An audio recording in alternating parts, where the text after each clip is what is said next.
kaya pwede pumunta ngayon? Saan kaya ang nag-sale ngayon? Guy, nasaan ang pera ko napunta? Pumunta lang ako kanina sa grocery store. Pero ngayon pag-uwi ko, wala na. Welcome to JMC Series, your daily source of wisdom, motivation, and financial growth.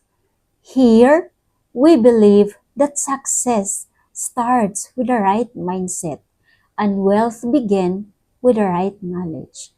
So if you are ready to take charge of your life, unlock your potential, not just a financial freedom, but a wiser and stronger you, hit that subscribe button and turn on the notification bell para sa mga upcoming episode.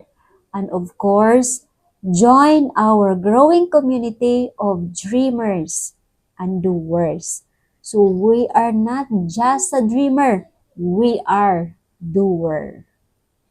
Welcome back to the episode 23, part 2 of spending habits. So ano ba ang spending habits mo? Paano ka ba gumastos? Matipid ka ba? Magastos ka ba? Yan ang pag-uusapan natin ngayon.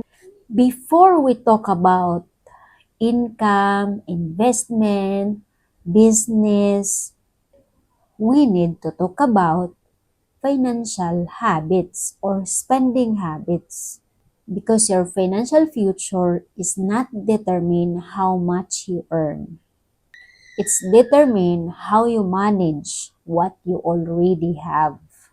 Spending is emotion. It reflects your mindset, your sounds, your discipline, and priorities. No salary or income will be enough for you. But if your habits are disciplined, even a modest income can build a financial freedom. So, hindi basihan kung gaano kalaki ang kinikita.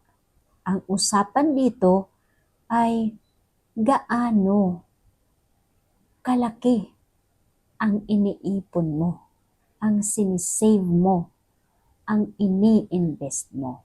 So, hindi palakihan ng gastusan, kundi palakihan ng iniipon. So, today, let's explain or examine the habits that silently destroy financial stability and habits that builds financial independence. First, emotional spending. You spend when you are sad, you spend when you are mad, you spend when you are bored or feeling left behind or napag-iwanan. So shopping, it becomes therapy and foods become comfort and online checkout becomes distraction. But the problem, the emotion disappears. But the bill, it remains and it added. Pangalawa, lifestyle inflation. Every time the income increase, the lifestyle upgrades immediately. Diba? Kasagaran sa ating mga Pilipino na hinihintay ang mag-i-increase ang salary. Kasi para maraming mabili, para lahat yung mga pangarap na mabili noon, tapos hindi mabili-bili, ay pag-increase ng kanilang mga sahod, income, automatic, bibilhin agad. Hindi makapaghintay kasi gusto masatisfy. Minsan yung iba ay para may pang-flex lang. Once their income increase, they immediately buy phone, pumupunta sa mga restaurants na mamahalin, nag-a-upgrade ng inuupahan na building, and more subscriptions. So instead of building assets, you build expenses. So baliktad. So mas dumarami, nag-a-add ang expenses kaysa asset. So ang ending, kapag nagamit na lahat, nagastos na lahat ng income, ay nagtatapos sa utang. Kasi hindi na kayang masustain ng cash yung mga liability na gusto. Yung mga wants na gusto. So, napunta sa utang. Kasi hindi makapaghintay kung kailan magkaroon ng sweldo ulit, hindi makapaghintay na pag-ipunan muna.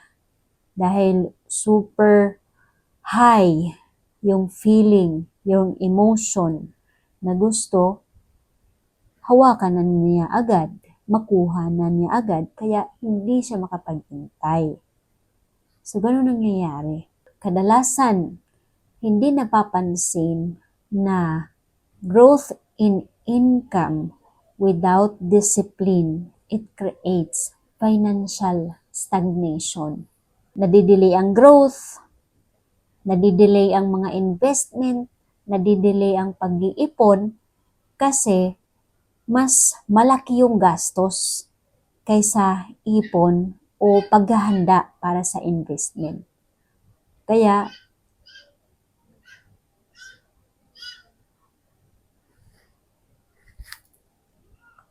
laging naaabutan ng delay yung pag-iipon. Kasi lalong-lalo na kapag nagkautang-utang na, syempre nagdo-double na yung interest. So, mas lalong na-delay yung plano. Kasi iniisip na uunahin muna yung mga bayarin kaysa na mag-ipon o mag-invest. Kaya ang ending habang buhay ay ganun na lang palagi ang nangyayari. Pangatlo, spending to impress. Ay nako, mayroon talagang ganyan. Lalong-lalo na kapag ang isang tao na nakaranas ng criticism, nakaranas ng judgment noong mga kabataan. Kaya noong nagkaroon ng income, gusto ipakita doon sa mga tao na nag-down sa kanila noon. Gusto nila i-prove na, look at me now. Sabi mo noon, ganito ako, ganyan. Pero ito yung iba, pakiramdam nila walang kaibigan. Kaya nagsushow off sila para magkaroon sila ng maraming kaibigan. Buying things to look like successful, buying items na you cannot afford, or attending event na you don't enjoy, but only to attend for image, for social media update. So, di ba? Kahit magkano, handang bayaran para may pang-flex lang. Manglibre para hindi mapahiya or avoid embarrassment. But you know, financial independence and social validation, it's rarely grow together. So, walang umaasinso sa pagiging gastosera. Bihira lang yung mga nagiging successful. Kasi yung iba nagiging successful dahil gumastos para sa learning. Gumastos para maka-attend ng seminar. Gumastos para makabili ng libro. Gumastos para maka-attend ng course. So, depende na lang talaga kung paano ginagastos. Bago gumastos, isipin mo muna kung makakatulong ba yung mapupuntahan ng pera mo sa'yo, kung may babalik ba sa'yo. 4. Ignoring small leaks. Daily coffee, daily delivery, auto-renew subscriptions, and unplanned purchases. Diba, minsan kapag may pera na, hindi na iniisip, hindi na nagpaplano. Basta may pera na, tara, labas na tayo. Kakain na tayo. Shopping na tayo. Diba? So, kinukontrol talaga ng pera yung emosyon ng tao.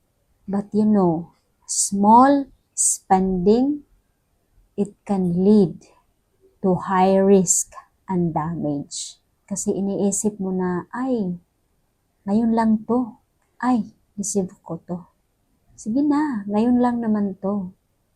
Pero hindi mo namamalayan na na-dry na pala yung wallet mo. Dahil sa habit na ngayon lang to, total deserve ko naman. Diba? Yes, of course. Deserve mo. Kaya ka nagpakahirap dahil deserve mo mag-enjoy. But isipin mo muna kung yung enjoyment mo na yan ay pakikinabangan mo for life. Hindi lahat ng nagbibigay sa'yo ng happiness ay pangmatagalan. Kasi nagkakaedad na tayo.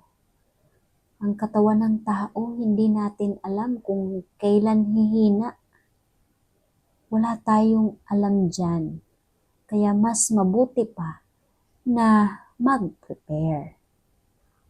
Merong awareness. So, mawawala ang clarity dahil sa mga maliliit na gastos.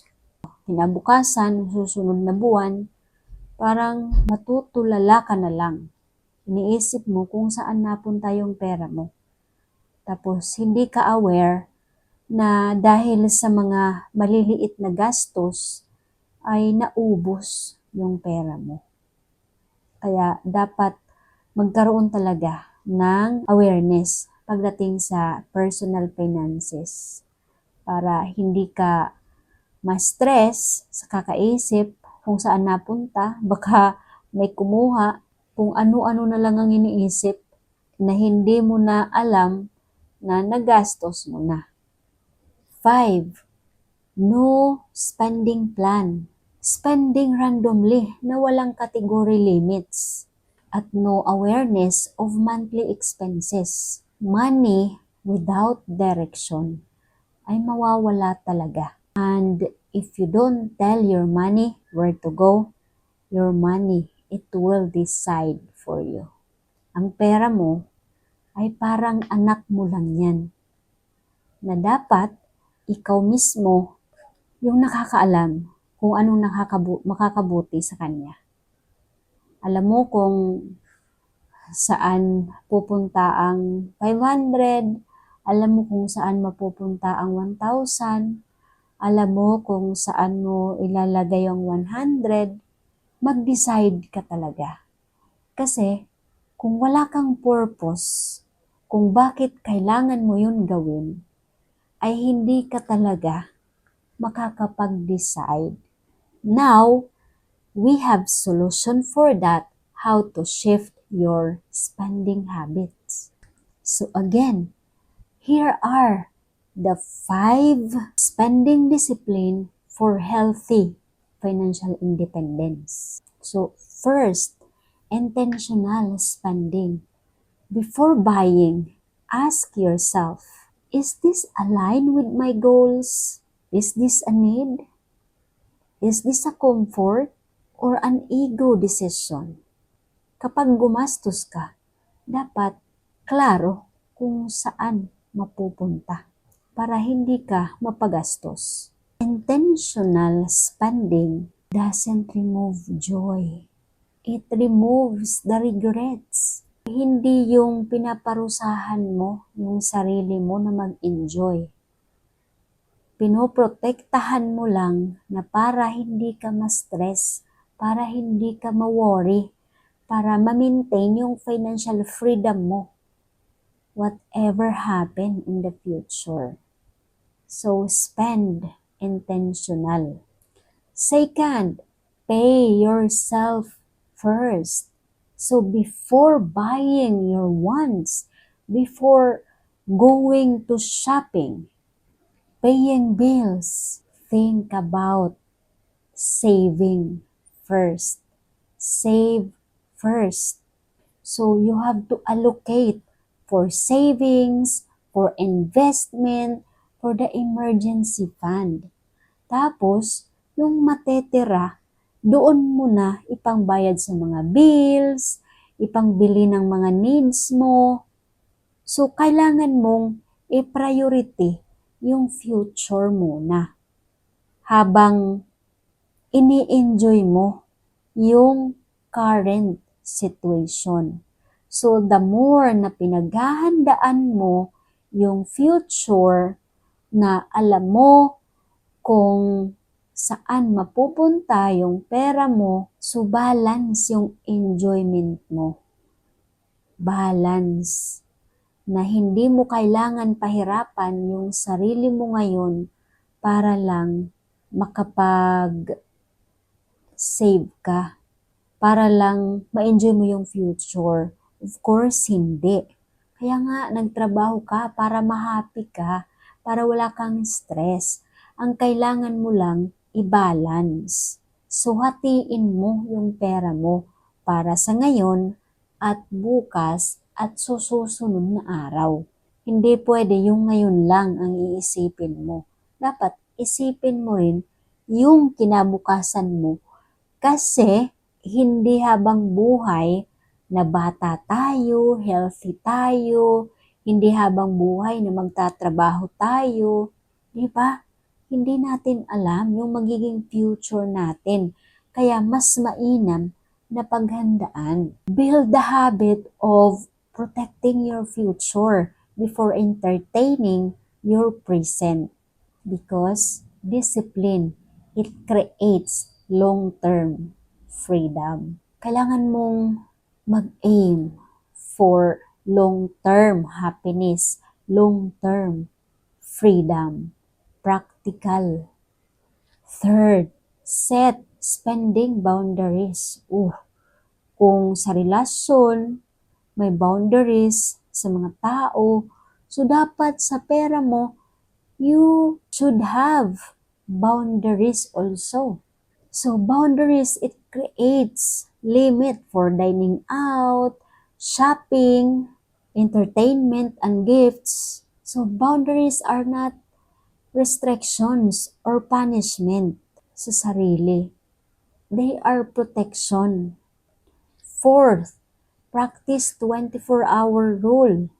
Rule for non-essential purchase because most urgent ones disappear after reflections. This habit alone can change your financial life.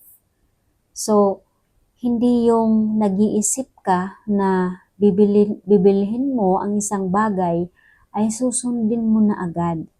So, syempre, kailangan mo munang isipin, kailangan mo munang maghintay. Kasi, minsan kapag may pera ka, napaka-hyper ng emotion mo. Parang nangangati yung paa mo na gusto mong umalis, mag-enjoy sa labas, mag-shopping. Hindi mo pwedeng sundin yung emotion mo kasi pag sundin mo, uuwi ka sa bahay nang wala nang natitira. Kaya maghintay ka muna ng ilang oras kasi baka yung pagiging impulsive mo ay mawala yan. So at least, natulungan mo ang sarili mo, di ba? Nakapag-control ka. Fifth, track weekly, not just monthly, because corrections become faster. So you can control and build confidence agad-agad. So hindi mo na kailangan maranasan pa yung mga stagnation. Kailangan mo lang maging aware na kahit sa maliliit na income lang, basta alam mo kung saan mapupunta yung kalahati o yung 10%, hindi ka mahihirapan. Now, let's reflect. Your spending habits reveal your financial maturity. You cannot build wealth with careless habits, careless spending habits. You cannot reach independence with emotional decisions. Money is neutral and habits determine the outcomes. So, financial freedom, it is not about deprivation sa sarili. It is about discipline with purpose. So, may natutunan ka. Alam mo na yung realization mo ngayon. So, may realization ka na ngayon. If this episode help you reflect on your spending habit, then this is the sign to take control. Not tomorrow, but today. Small daily decisions, it creates long-term financial identity. You're not just spending money. You are shaping your future. If this resonates with you, like, comment your biggest spending habit realization and share with someone who needs financial clarity. Pwede mo rin i-save para balikan mo later, pakinggan mo ulit. This is your journey towards financial independence. So keep pushing forward, keep learning, and keep growing because your future is built today. See you sa next topic.